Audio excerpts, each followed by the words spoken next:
think we're live. Welcome. Let's see here. Oh, we got to get rid of this guy. Yeah, we got to get plugged in. Dusty Bates. Welcome. Good day, sir. Welcome, Lawrence. How we doing? Doing good. How are you?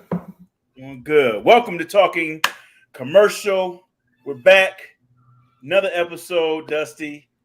Let's get this I'm excited. going. I'm excited about this one. So this is big. This is the big show today. So on this show, we talk everything about commercial real estate. And today's topic is building your book of business, which is huge for any commercial agent or any agent just getting started in the commercial space to have, correct?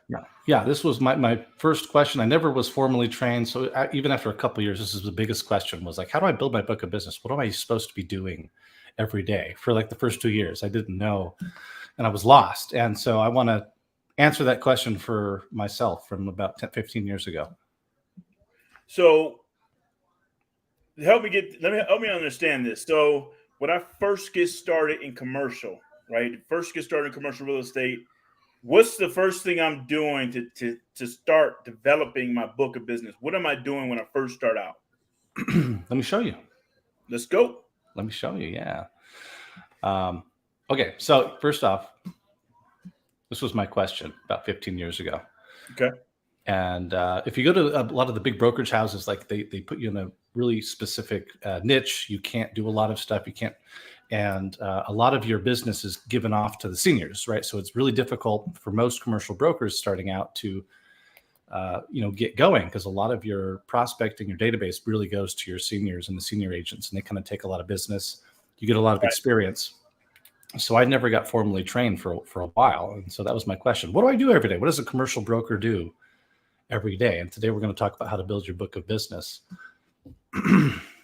And this is a big slide, but I'm going to break all this down, right? Okay. So if you're first getting started, you really want to learn a product type. In residential, I know you guys, you got houses, right? And there's different types of houses, but it's still, end of the day, it's still a single family house or a duplex, triplex, fourplex, right? They're houses. Also fourplex, yeah. We really stop at fourplexes, right? Yeah. And anything over that is really starts to get into the commercial space. Well, it is considered commercial space at that point. So yeah. Five or more. Right. So in commercial, there's a lot of different things. Like, so there's marinas, there's office, retail, industrial, right? So I need to know about, like, if I'm dealing with office, I need to know what a load factor is. If I'm dealing with multifamily, I need to be very familiar with like RUBS and terms like that you'll only hear for the most part in multifamilies. There's a lot of terms in industrial that you need to be aware of, different electrical issues and access to railways, cranes, all that kind of stuff. So there's a lot of stuff. You need to focus on one product type, and then you need to pick a database. Well, that was my question. I'm sorry to cut you off, but that was my question. In residential, we can focus on a ton of different, duplexes, quads, one single family. So you're saying just focus on one particular product type. Yeah. And we'll talk a little bit more about that, but focus on multifamily. And even within multifamily, there's a dozen different things that you can do. Right. So pick one, and eventually you'll start to branch out from that. I've done vineyards, I've done warehouse space, I've done multifamily, net lease properties.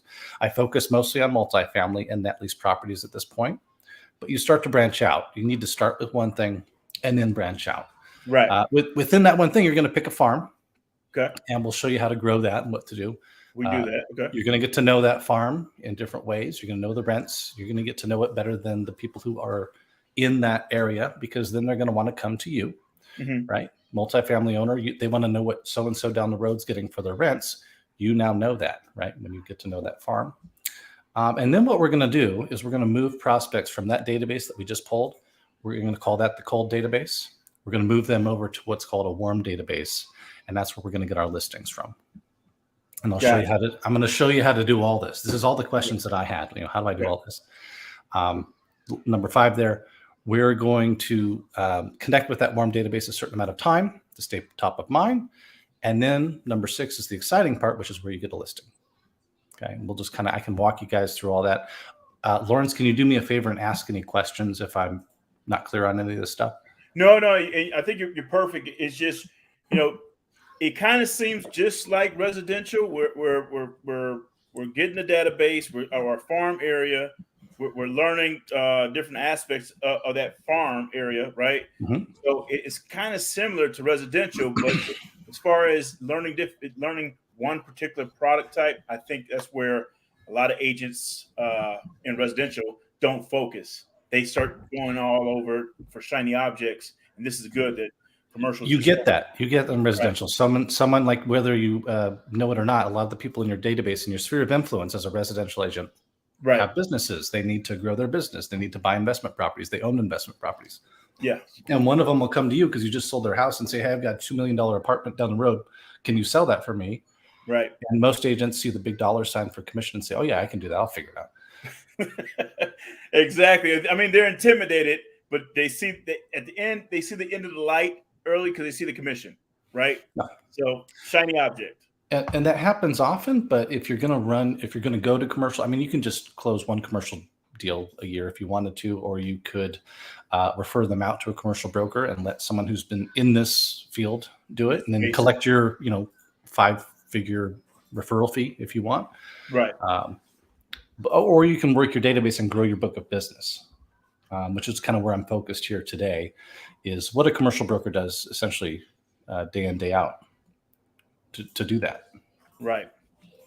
And I always wondered this too, Dusty. I don't know what the hell you do day in and day out. Like, what does a commercial broker do? Because like I said before, I don't see many commercial agents posting on social media or on social media live like we are right now, but I don't see many commercial agents out there like that doing this stuff. So I bet that's going to start to change. A lot of the owners of investment properties they're starting to age out the people who don't really use internet a whole lot and social media.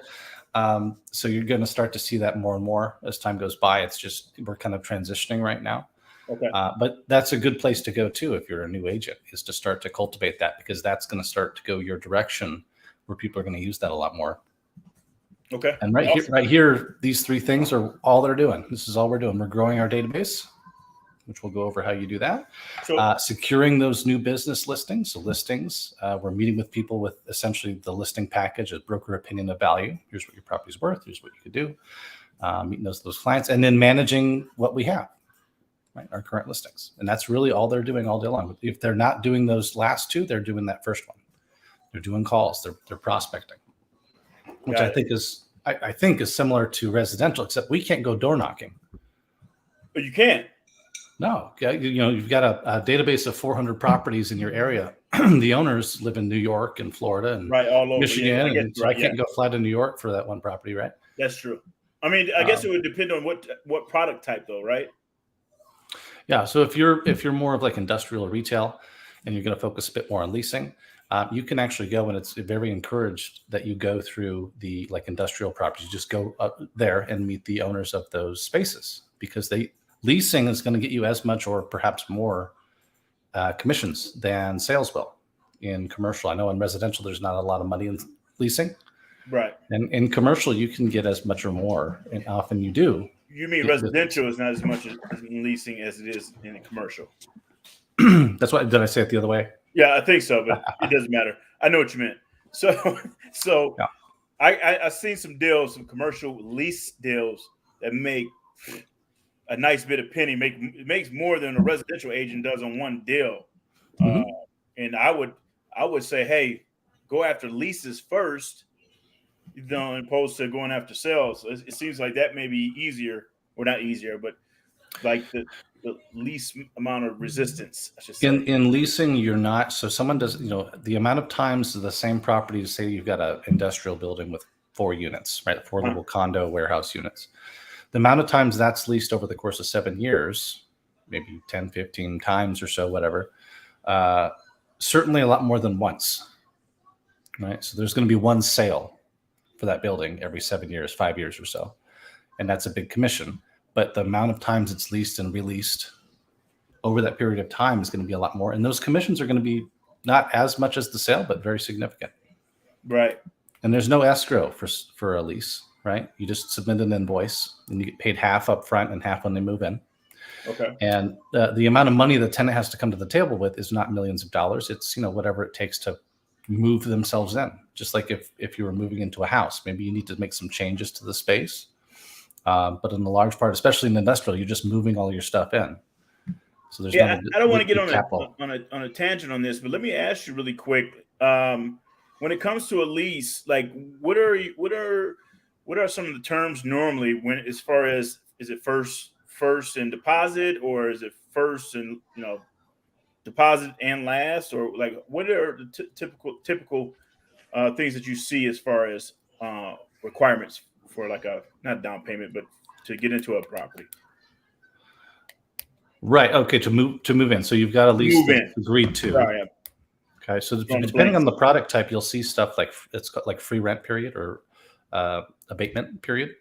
Abatement period. Is that to build out anything inside that they may, if it's not, the space is not suitable for their business? Yeah. So if it's retail, that's going to be significant. I just did one a little while ago that was, I think it was like 6 months rent free period. So he signed a lease, and for 6 months he had access to it, and he could build it out how he wanted to without paying rent. Oftentimes they'll pay what's called the net or CAM fees. So this is the overhead above the base rent. Right. During that time, but there's no rent, base rent during that time. CAMs, common area management, right? Or maintenance. Maintenance. You got it. Got it. I'm getting it, Dusty. Yeah. So, but with industrial, a lot of times it's just, you just move your stuff in. It's pretty much a shell with a little office in it, and that's usually what you get. Sometimes there's some electrical that needs to be changed out. You have warehouse space that could be climate controlled. Maybe you have a requirement for that, but most part, that's just going to be, here it is as is. You don't get any free rent. But that's one thing. You will have a deposit oftentimes with the smaller stuff. If it's a single tenant net lease, like I do a lot of fast food, there's not going to be a deposit. It's just going to be, we're going to rent this out for 20 years and here's the terms. But that's it. And then you have your first month's rent that's paid. And then they also, like we talked about, there's the base rent, which is your rent to the landlord, like you were renting a house. You pay the rent to the landlord. And then you have these overhead costs that are the landlord's incurring, like the trash and maintenance of the common areas. Correct. That you're going to help reimburse for. So that's your base rent. Then there's that stuff too that you have to pay.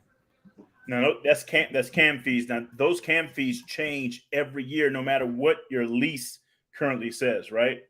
So if I sign a 7-year lease, those CAM fees can change each year.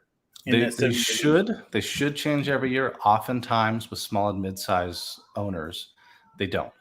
They don't pay attention to that. They don't adjust it annually. That's one of the things that I tend to help with. Is I will go to an owner. I'll say, let me see your books. And hey, this says you're adjusting your CAM fees every year. Have you adjusted them? No. Okay, well, they're missing out on $300 a month per tenant at this point. And they're just leaving that money on the table. So that's opportunity for a new person.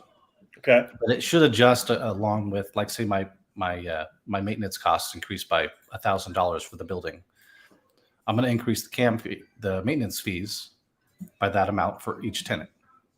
For their proportionate share.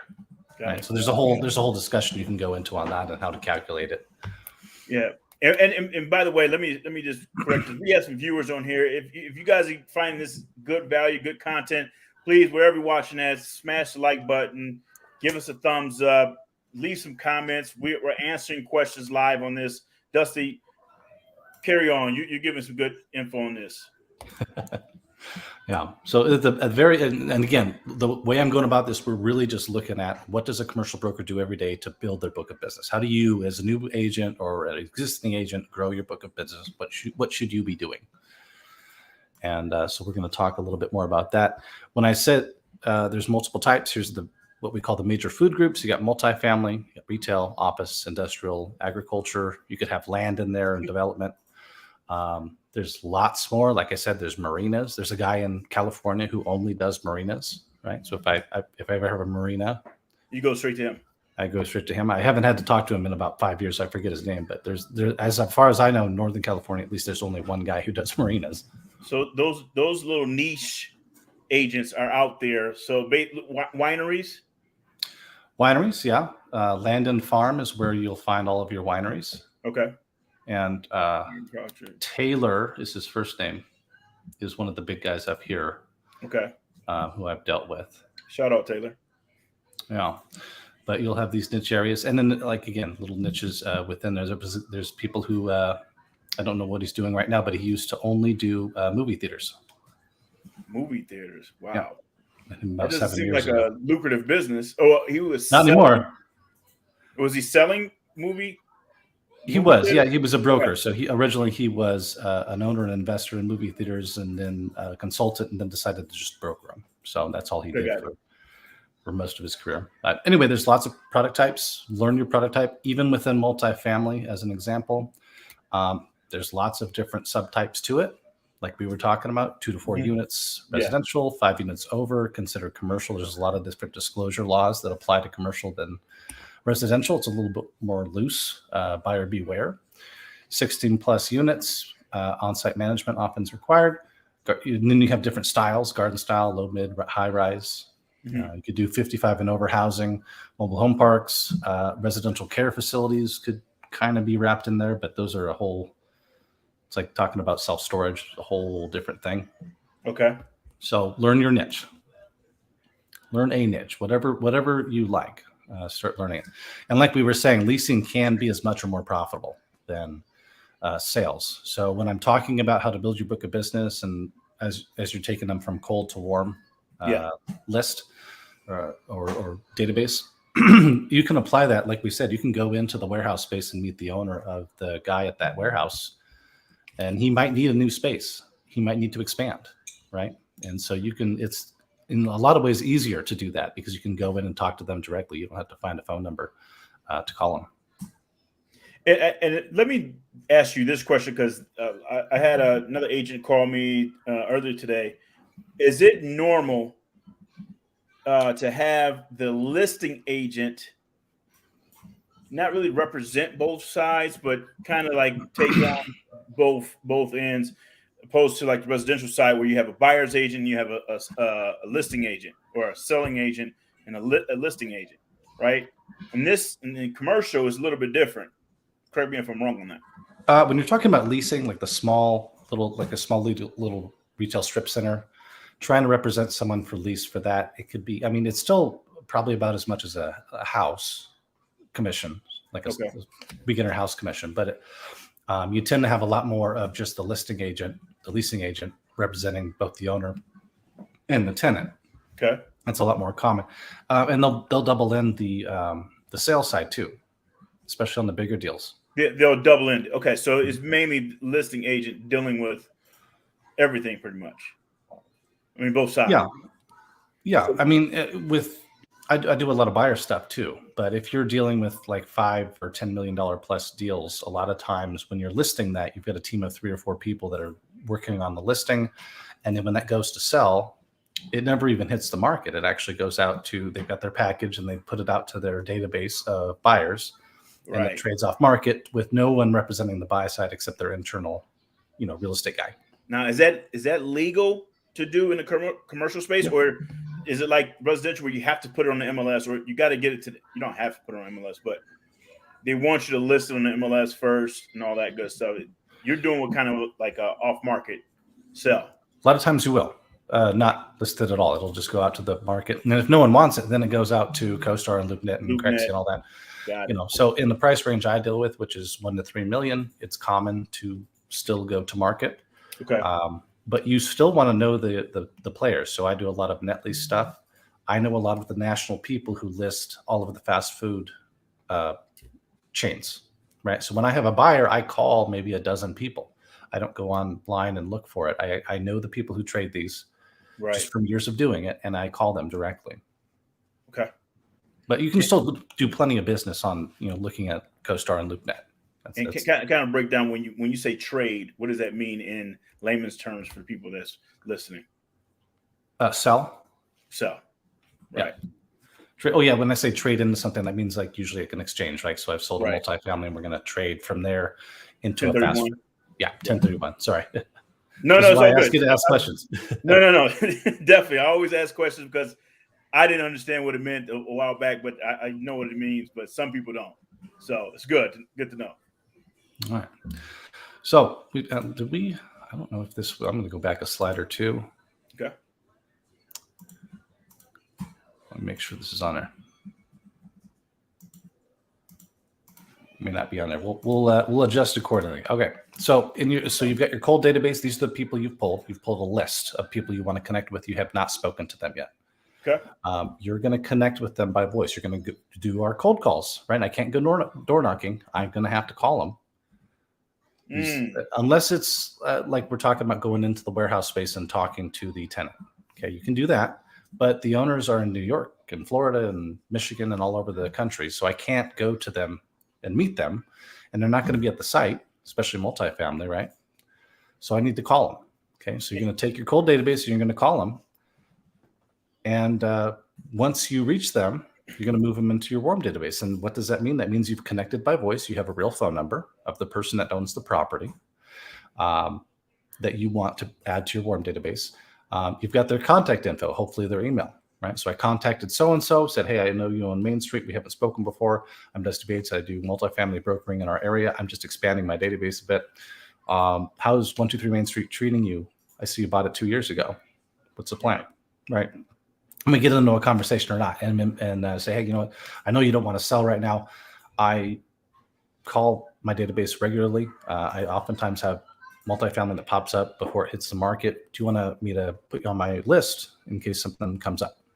And the answer is always yes. And they give us an email. It's always yes? Because normally, almost always. When we're making cold calls, man, that's a lot of hangups and, If you so there's and that's a whole nother class too, is how do you do cold calls? Right. Okay. Yeah, that's I was going to say. a whole big conversation. No way is that easy, but go ahead.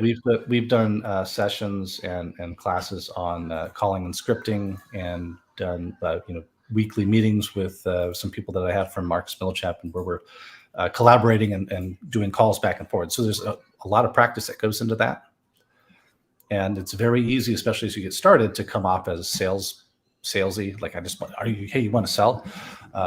Not how can I help you? I have something of value for you. Right. Okay, I'd like to share something of value to you with you. Okay. And then you've also got the property. So you need a database to store this. I store mine in Build Out. Okay. Okay. Is that kind of like your CRM? It's my CRM. Okay. Right. And do you want to switch over to that real quick, just so I can show you? I'll just show you my database. Let's do it. Let's show me the goods. Show me everything we need to see. This is good to know. So you're not utilizing your CRM to basically send text messages or emails strictly to these leads. You're actually picking up the phone. No text. Not yet. Okay. Not yet. So I'm working on, and you know what I'm working on. I'm working on that whole back end stuff. But this doesn't do that. Right. This is mostly, so you can see I've got 700, a bunch over here. I've got some back east here.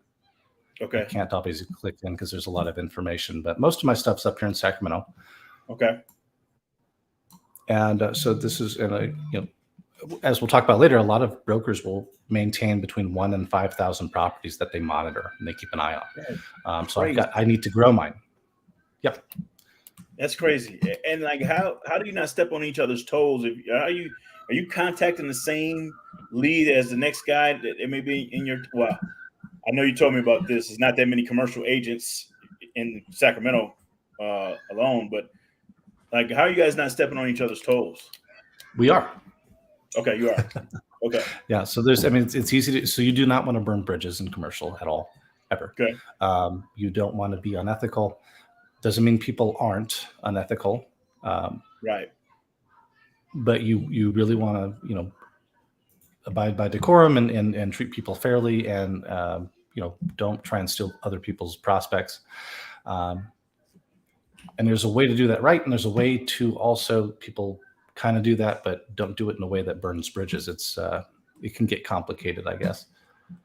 But yeah, there's people, these people are getting called by brokers all the time. Okay, so they're used to it. Yeah. Okay. And so if you approach them like a salesperson-y, like, hey, you want to sell your property, they've heard that 24 times today, and they will hang up on you. Right. But like the way the script that I just read you, they're always interested in people who have inventory, reaching out to them with new offerings. So what's the harm in being on someone's list? right? And then I'm going to call them in 60 days and say, hey, John, we spoke last month about Main Street. I noticed that your neighbor down the road here just raised their rents on their 2 bedrooms. Did you know about that? And John's going to be interested, like, oh, what are they getting for them? Well, I spoke to him the other day, and he's got, he just installed new dishwashers or whatever. Right. So all his 2 bedrooms have dishwashers, and here's what roughly what he's getting for his rents. Now, did you have dishwashers in yours, John? Right. Oh, only in some. Okay. Well, which ones do you have your dishwashers in? Okay.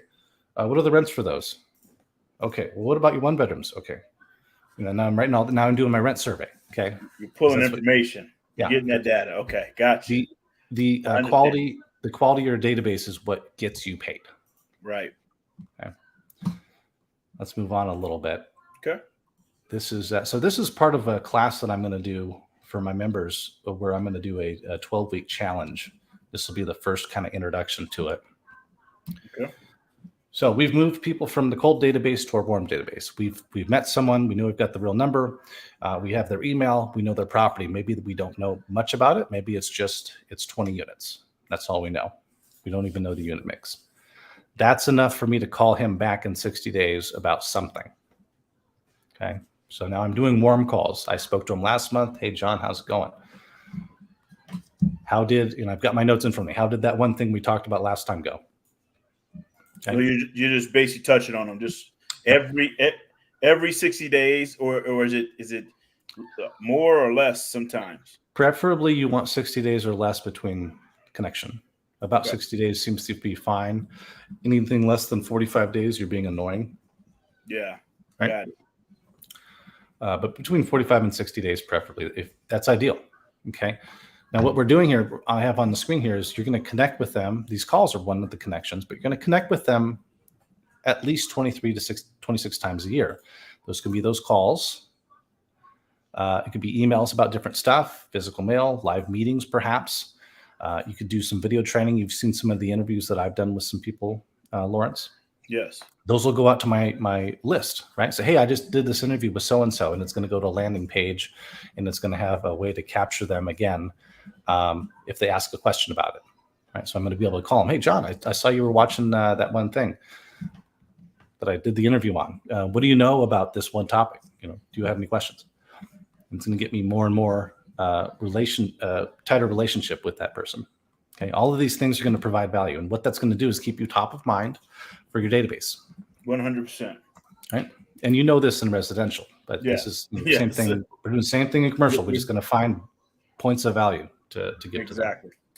You're exactly right. So you're doing, like I said, a lot of this stuff is similar to residential that you're doing. Just a couple little tweaks that I'm seeing so far. Yeah. So we're now all of this too, like in residential, you've got the contact, you're connecting with them, you're staying top of mind. But I've also got the building that I'm trying to build an information on.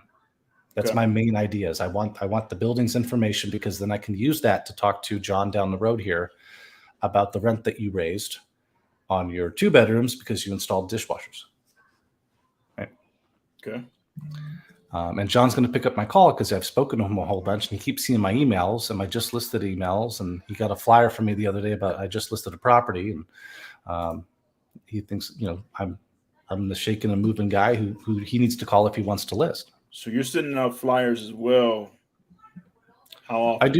I do what's called so if I list the property, it's called the targeted approach. So within a small area, however much I can handle, I do personal calls around there. Okay. So John lists his property. I'm going to call as many people in as wide a radius around that I can handle, depending on my time. Okay. Hey, John down, so-and-so down the road just listed. Are you looking to buy? And this is a good reason for me to talk to them about their property. Oh, yeah, he's got, here's his rents. What are your rents, by the way? What's your unit mix? So they may want to trade up. They may want to trade, but it's a good reason for me to grow my database and get better information on the properties in there. They may sell it. They may be a new buyer, but it's a great reason for me to call them. Okay. Maybe it's another guy I've spoken to 3 or 4 times. Like, hey, yeah, we spoke a couple times. Hey, your neighbor down the road finally decided to sell. I haven't hit the market yet. Are you you looking for anything? Since it's in your footprint, How often do you get like yeses? Yeah, I'm actually looking to buy another property. Almost every time. Like I'd say like 85% are like, yeah, I'd be interested. Good percentage. And they may not be. A lot of times it's just a looky loose. But now I've got more information on them and their property and their capabilities, and I get more information on my database. That's what you're doing. You're just growing your database. Okay. So these are kind of things back here that you probably are familiar with, right? Right. Emails. Now on those emails, I call it the Seinfeld sequence. Seinfeld is just self-contained episodes, right, that don't really relate to the other the other parts of the series. Yeah. So I'll regularly, maybe once a month, write a new email of value, okay, that I found, and add that to my Seinfeld sequence. It's just a self-contained nugget of value for the database. Yeah, I mean, we pretty much do a majority of this. I mean, quarterly market up. Yeah, almost identical.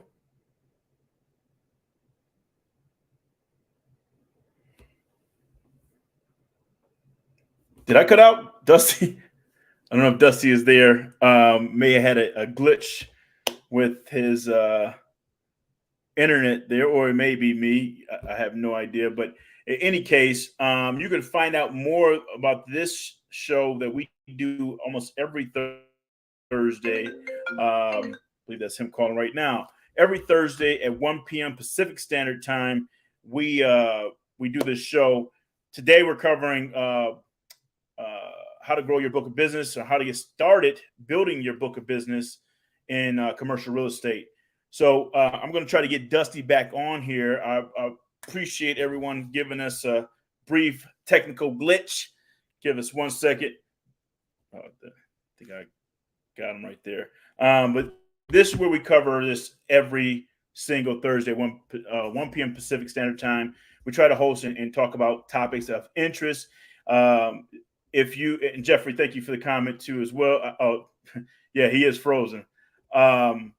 If you guys like this show, please give us a thumbs up, a like. If you're getting good content, good value from it, we really need it. We appreciate it. I'm going to try to get him back on here in a few moments. If not, we will definitely make sure we come back on and finish this show, because we haven't even got to the meat and potatoes of it yet. I'm just blown away by some of the things that I'm learning about the leasing side of things. Triple net leases are huge, especially for some of my past clients that own multiple income properties that may not even know about triple net leases and how lucrative they are. And instead of running around town and chasing rents everywhere to different single family income properties they have, they can either get a multi-unit commercial space, apartment building, and they go in one building, one roof, or they can go into triple net leases where they can get a Burger King, get a McDonald's, or a Starbucks or something like that. That's bringing in good lease amounts, and that tenant pretty much treats your property as their own, as if they have to keep up with the capital expenditures on it, the roofs, the plumbing, the electrical. They're responsible for all that stuff. So there's a lot of good benefits of doing triple net leases, or net leases in general, I should say. But definitely want to look into this a little bit more. If you have clients that want to, learn more about getting into the commercial space, that they may be in the residential side space, or investors only, reach out to Dusty. This is a good time to find out more. If you have questions, you can always contact us. This is where we're located, down the bottom, all social media platforms. Talk CRE. It's Talking Commercial. You can always find us on here. But I appreciate everyone jumping on. I apologize for this technical glitch. It must be something serious at this point for Dusty to not be able to get on. I just got a missed call from him. But I appreciate it. Again, you can find us at Talk CRE and all social media platforms, Building Top Agents on all social media platforms. We do this every Thursday. At least we're trying to do it every Thursday to get back on track. I know we had summertime started here, so we're going to get back to it. I'm going to try to get our broadcast back up and hopefully check in with you guys soon. All right. Thanks a lot.